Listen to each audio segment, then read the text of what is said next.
บายดีพี่น้องบสุขุสุคนนะสบายดีเอฟซีทุกท่านพี่น้องเลยมันจะหาเขามาหาสาวหมดกับไอ้จ่อยอะไรพี่น้องเลยเนาะเอาก็บริมาเทิงมาไปตั้งแต่เปิดยังอยู่โรงพยาบาลพี่เนาะ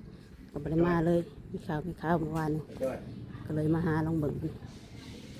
กับเบาเวียงอยู่บ่อยู่เออสบายดีสบายดีใช่เมียรับนะเมียรับเอ้าคือว่าโทรหากระยารับนะ เป็นยังบ่สบายบ่เจ้ายังให้เรากินสิเราเดี๋ยวมักไปเราเด็กเขาปากมาเนี่ยมักไปลาเด็กเอาเราเด็กเขาปากรับเลยเจ้าเราให้กินอ๋อเอาเราหยัดให้รับพี่มานั่งพี่ก็ได้จ้ะมันยังน้อยเราแล้วยันเราหยัดแล้วก็สบายดีจ้ะยังออกด้วยเป็นนี้นะมาอยู่นี่นะเมาเหล้าแล้วเพราะว่าให้กินหลายอะไรป้าอะไรแล้วคือกินแล้วคือกินคุยกับเราแล้วเบิดเข่งตุกยังตุกยังตุกจะคือว่าตลกตุกหน้ามัวเสือนี่บ่การเป็นตุกกันแล้วก็บ่แห้งอยู่อะไรบ่ได้ไปขายของเลยบ่ไปเช้านี่แถวคิวรถไปขายของเลยเช้าไปมาเลยคือเบิดไวใช้ไปขายของกะแล้วนั่นแหละขายของยังขายขนมแถวคิวรถแถวใกล้ๆนี้คนชื่อชอยบอกอ้าวแม่นบอกว่าเดี๋ยวฮะ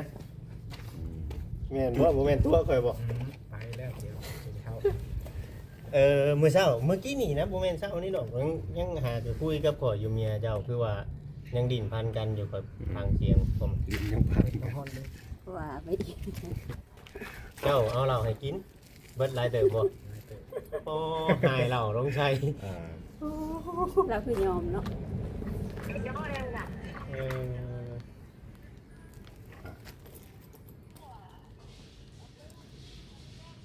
จะเราก็ดีอ่ะเนาะยังกินแสดงว่ากินเหล้านี่กินติดต่อมา3-4 มื้อนี่4 มื้อเนาะตั้งแต่มื้ออยู่วันคิวรถตัวนั้นมื้อน่ะอาการเรากินเหล้าในมื้อนั้นก็ค่อยสิแปลกนี่แล้วว่าเราค่อยสิอยู่น้ำมันแต่จอยนี่บ่ได้รถเราอ่ะค่อยสิปะเราอ่ะคือแปลกแท้ว่ามามื้อนี้ว่ะคือเว้าแบบนี้ว่ะเราเมาแล้วเรามาจากเสียสติมามื้อ2มาบัดเขาจำนวนทายอยู่คิวรถตัวนี้บาดนอนกิ้งเกือกอยู่น้ำปลาเนี่ยถึงขันนอนกิ้งเกือกเลยทีนี่เขาเอาดีไปรถร้องไห้บ่ให้ท่ายบาดนี้โป๊ะพวกนั้นกันดูแล้วเมาเนาะแล้วว่าดาวจังโทรเมื่อให้คอยอันอยู่เพื่อนคอยอัดคลิปไว้แล้วคอยเอาลงให้FCเบิ่งแล้วก็ใหญ่เพิ่นก็พิจารณาไปใหม่เด้อบาดว่าเฮาสิตัวเพิ่นบ่ได้เนาะมันเรื่องแบบนี้เฮาก็ต้องบอกเพิ่นหั่นนะพ่อจอยคือเฮาได้เคยคุยกันกับเจ้าหั่นแหละบ่แม่นว่าเฮาสิมาเฮ็ดตัวเอาเงินผู้ใหญ่มันบ่ได้เมามื้อนี้เนาะมื้อนี้คิดว่าสิตื่นอยู่บ่มื้อแล้วไปนํกันบ่ยันบ่ายยันค่ำนะแล้วเราไปนํกันบ่ขายเครื่องเช้าไปด้วยครับยังไปนำกันเนี่ยว่าก็ต้องไปขายไปใกล้เลยขายในคิวรถเนี่ยมันรถคนมาตลอดเด้เห็นคนเวลารถมาบอกว่ารถเมย์เขามาจอดเขาก็ลงเขาก็ไปหลอกขายดีคิวรถตัวนี้บ่คือคิวรถตัวนั้นจะไปขายคิวรถอันเวียงจันทน์นี่แหละว่ะ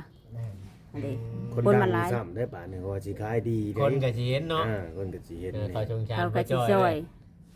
จะไปเอาเงินนำใช้มาลงทุนวานเงินเพิ่นเอานำทองหาดนั้นทางขึ้นมาบางเงินเพิ่นว่าคนฮู้จักเอื้อยเสียงเพิ่นว่าเอื้อยฉันเพิ่นนั่นบ่เพิ่นไปเอาน้ำหันอ๋อไปเอาเงินน้ำหันก็เลย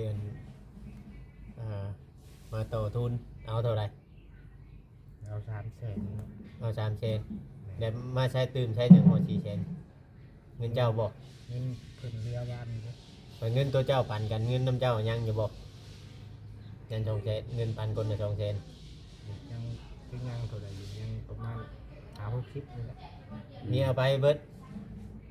ตัวนี้นะเอาไป60 บาทเป็นเอาไป60ใส่น้ำมันรถย่อยบาท พอวานนี้เจ้าไปเติมน้ำมันรถไว้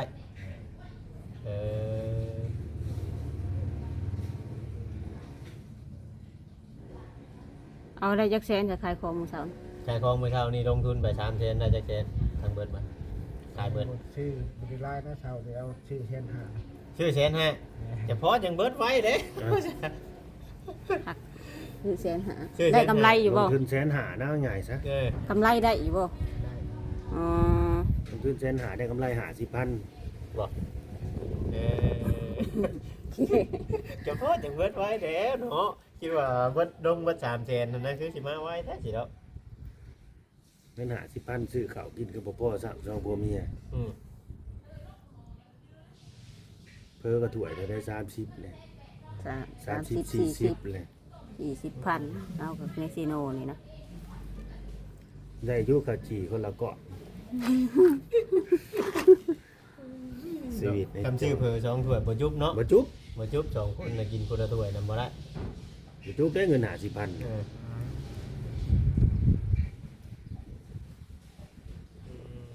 แสดงว่าตัวเด้อเจ้านี่ฮู้เล่านี่ตั้งแต่ฮู้จักกันนี่ก็ฮู้เลยบอกว่าเราก็เคยกินเหล้ากินหยังแล้วเคยเมาเหล้าเมาเบียร์บ่ให้จ่อย โอ้ดูแต่ ฮู้อยู่เนาะรักใจมากเนาะเฮ็ดได้ซะ เราไปคุยกันดีกว่า ตัวพัทยาเลยญาติเป็นปีเลย เกราสิยาแล้วมีเรื่องยังเรามีเรื่องกลุ่มใจถูกใจยังจะจังกลับมากินอีกยังนักเขากว่าเก่าบาด แล้วภูมิใจแล้ววันนี้ว่าเราเอาอยู่นะ ยังนักเขากว่า วันใน เก่า คลิป อันนี้พวกเมียน่ะสิฮู้กันดีเนาะน่าสิคุยกันน่าสิปรึกษากันเด้ซะกลุ่มใจเหลืองยังบาดนี่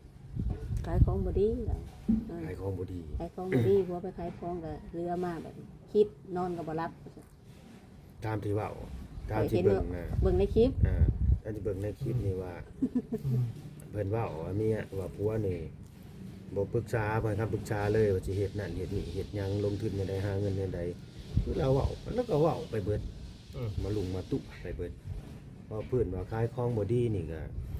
ซาสิให้โอกาสกันเลยเฮาเพิ่งเป็นบ่ค้าครั้งแรกบ่ค้าใหม่แน่นี่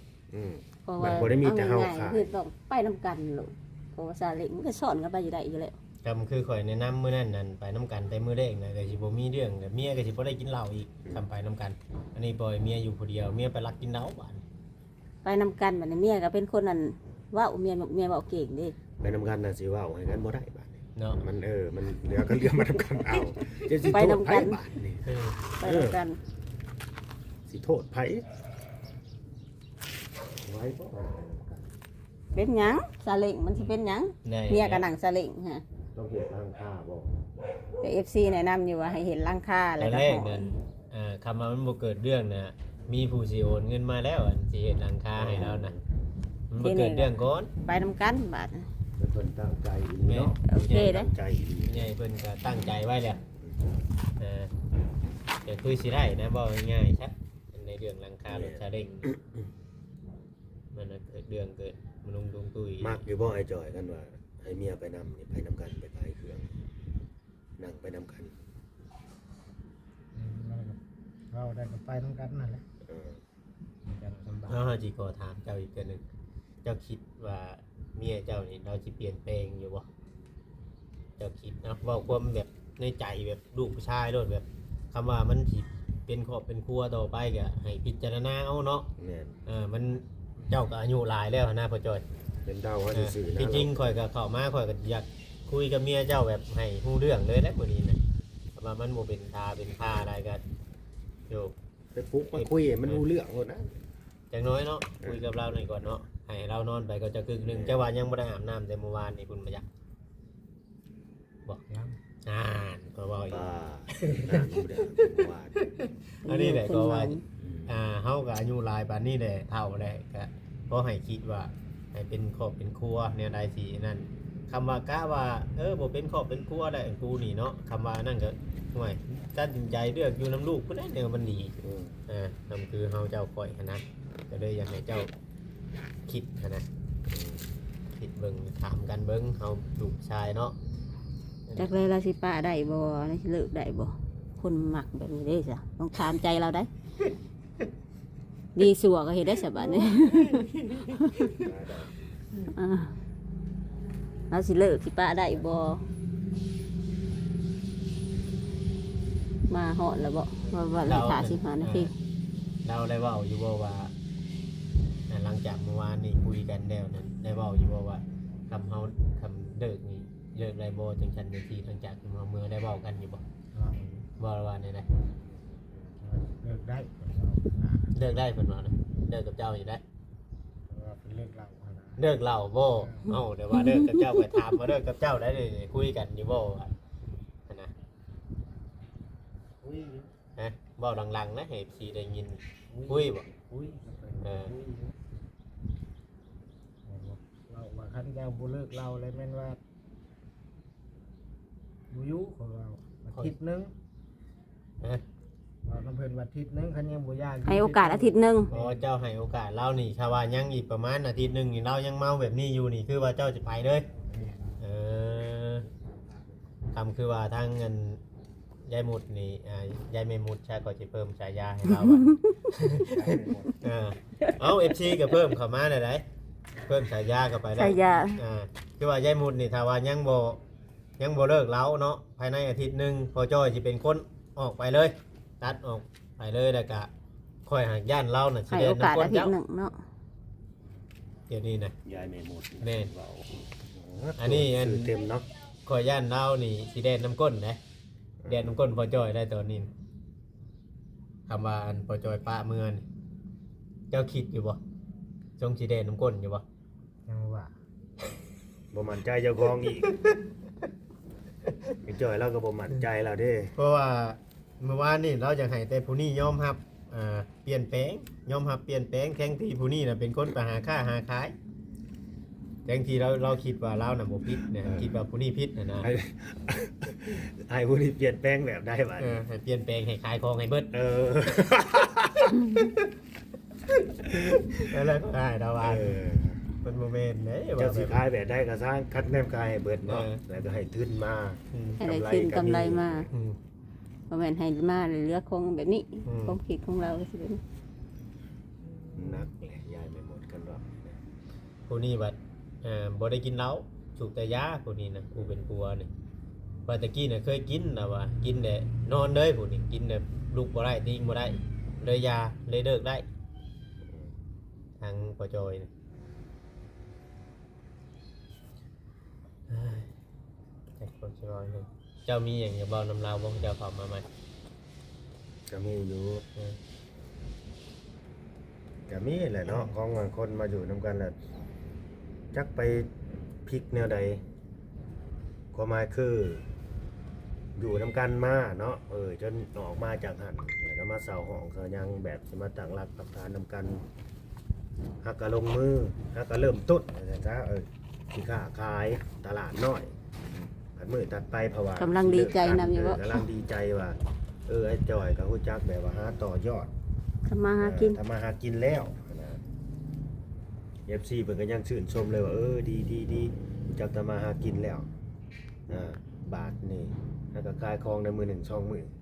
จองมื้อแล้วได้มื้อเดียวมื้อที่สองก็มีเดือน ภา วะสิเลิกสิลากันเอ้าสว่าเดี๋ยวนะแม่นแล้วมีผู้บ่าวไหมบอกบ่ใช่ FC แฮงว่ามันมีคนข้างห้องเลย อันนี้นะ ข้างห้องบ่ได้มีเนาะ เป็นเพื่อนเจ้าของเขาบอกบ่แม่นบ้านพักติ ครับ เป็นห้องพักเบิดห้องเสาเบิดแถวนี้นะ คิดจะคือเฮือนเนาะ ห้องเสาแถวนี้ซะเบิด คือเฮือน กลางคืนเขาปิดเขาบ่ให้จอยประตูนี่ยังได้ใด มันบ่นะ เปิดตายในนี้เลยเนาะ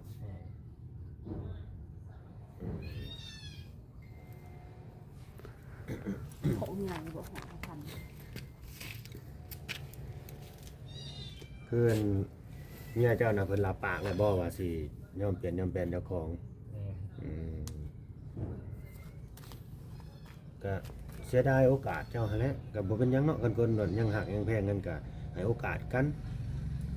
โอกาสนี่ได้ก็คือถ้าว่าเกิดว่าเพิ่น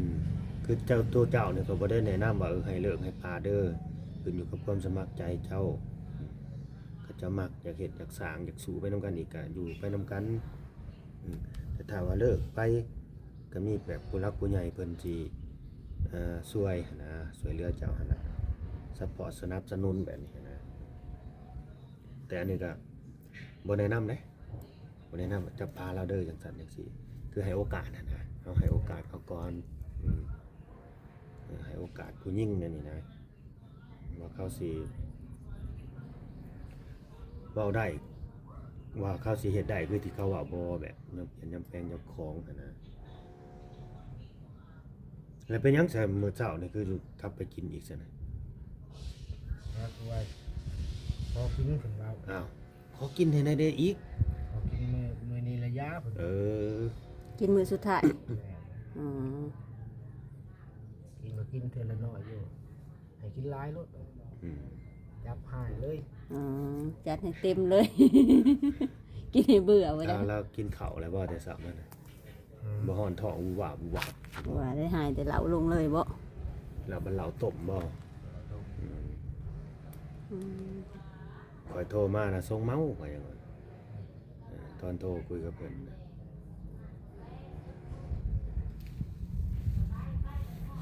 เมื่อยอยู่บ่เจ้าก็ดีใจ เมื่อยอยู่ เมื่อยอยู่กับปัญหาชีวิตมาลุมมาตุ้ม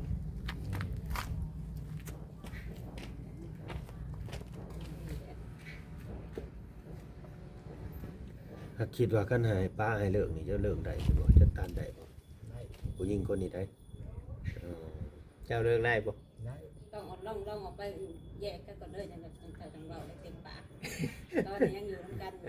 ถามตรงๆนี่เลิกไล่เนาะเจ้าเนาะ ได้ เป็นหยังคือตัดเก็บเสื้อผ้าแล้วคือตัดสินใจอยู่เฮาวานนี่เฮาก็จะถามใหม่อีก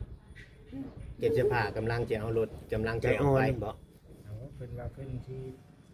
เตียนเพิ่นเรา เออ แบบใจบ่แข็งพอนะบ่าวเวียง เตียน เออ ใจอ่อนเด้อ่อนโยบเลยไปเห็นนั่นน่ะ เห็นเมียจองแขนไว้ แม่นแบบเมียมาอ่อนแน่แม่นี่ เอ นะ ลองให้โอกาสเบิ่ง7 มื้อคือจะเว้าเนาะนะครับบ่เต้เล่าเลยนี่คือว่าจังสีนะตอนนี้เจ้าก็ยังบ่เชื่อใจเราแต่ข่อยก็ยังบ่เชื่อ FC ก็ยังบ่เชื่อเดี๋ยวนี้นะเพิ่นได้บ่กล้าช่วยชุมเจ้าแล้วเว้าง่ายๆซะมันเป็นมาได้เนาะบ่ล่ะ แม่น เป็นมาได้ยังก็ให้ทางบ่ลาวเพิ่นคุยนำเด้อเดี๋ยวยังสิตัดคลิปแล้วไปเติมนิดก่อนนิดเบิด เอาละเน็ตเบิดอยู่บาท มันแจ้งเร่งขึ้นมาเมื่อกี้นี่โอ้ยสิลงสิประทันหมู่ได้บ่ เติมนิดก่อน บ่าวเวียงเบิด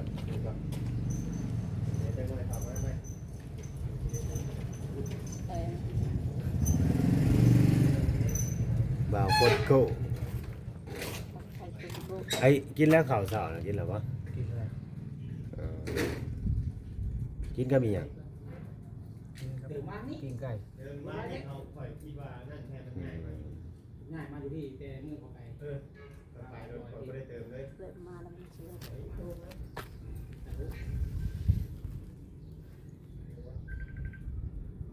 มาอยู่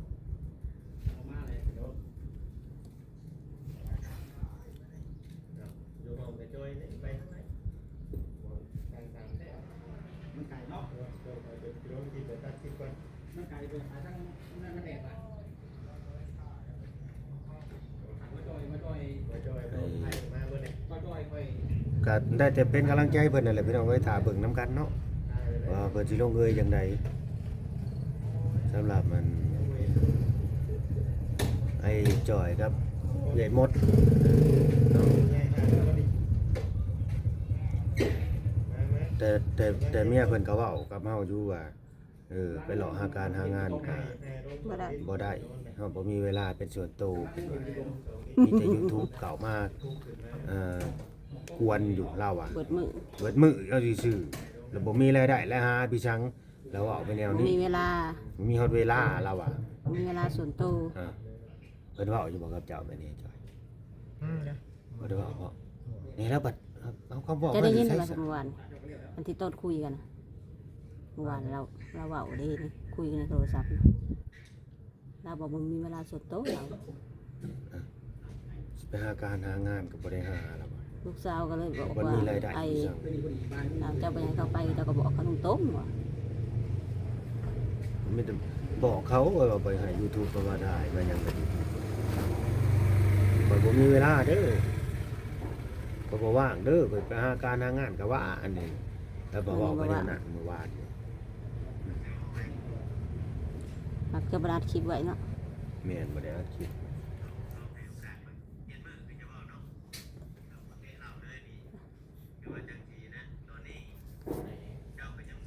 ให้โอกาสเมียเขา7 มื้อ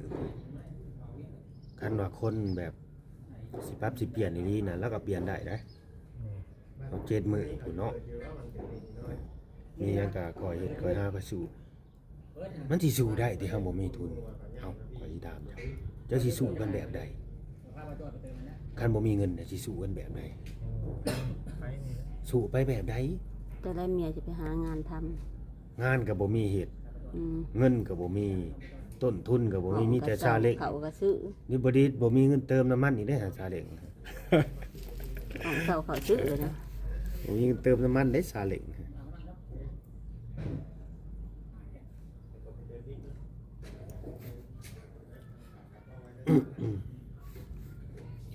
พี่น้องเอ้ยเนาะฝากเป็นกำลังใจให้หน่อยเด้อเนาะ FC เนาะเป็นเราก็สิได้จบคลิปไปซ้ำนี่แหละพี่น้องเอ้ยที่แรกคิดว่าเพิ่นออกไปอยู่ ข้างนอกแล้ว ข้างนอกแล้ว ที่ออกไปอยู่บ้านน้ำลูกแล้วบ่ คิดว่าไปอยู่บ้านน้ำมัน น้ำลูกแล้ว ลูกและนักตุกสรุปติดต่ออยู่บ่ลูกสาว จอย เขาก็ฮู้อยู่ โอ้ เขาก็เบิ่งอยู่ เขาก็ฮู้อยู่ว่าพ่อกับแม่นี่กำลังสาวใหญ่กันอยู่เนาะ ลูกสาวใหญ่เราก็ยังติดตามอยู่ อ่าน้องแต่ได้ว่าในได้ซะ เพราะว่า และมื้อวานนี่ที่แม่ด่านะแม่ด่านางแพนะเจ้าก็เห็นที่ เราเห็นได้ยินบ่สิ เจ้าได้ยินอยู่บ่ อย่างนี้ ก็คือว่าออกมาเบิดซะบ่าร วมเบิด รวมเบิดเลยเราขุดมาเบิดไหลมาเบิดเลยเรื่องเก่าเรื่องใหม่มาลุงมาตัวกันเบิดเลยบาทนี่ แล้วก็มาโทษ YouTube อีก ชีวิตเจ้านี่น่าสงสารเด้อจอย อีหยังไงนะ พูน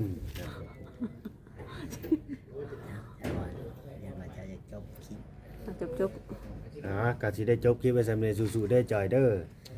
เป็นกำลังใจให้เนาะฝาก FC เด้อหลายผู้หลายคนก็ดีเนาะที่เข้ามาเบิ่งมาชมก็ดีฝากเป็นกำลังใจให้แน่ถ้าเบิ่งนํกันพี่น้องเอ้ยเพราะว่าตอนนี้ก็ผู้หลักผู้ใหญ่เขาก็ยังบ่ทันกล้าเนาะผู้ที่ว่าสิลงทุนหรือว่าสิซอยเรือก็ดีเพิ่นก็บ่กล้านอกจากว่าถ้าว่า2คนนี่เขาแบบว่า เปลี่ยนแปลง เปลี่ยนแปลงเจ้าของทั้งผัวทั้งเมียและหันหน้าเขาหากันมีหยังก็ซอยเหลือกันแบบสู้ไปนำกันนี่คือเฮาบ่มีต้นทุนนี่อาจจะมีแบบผู้หลักผู้ใหญ่เพิ่น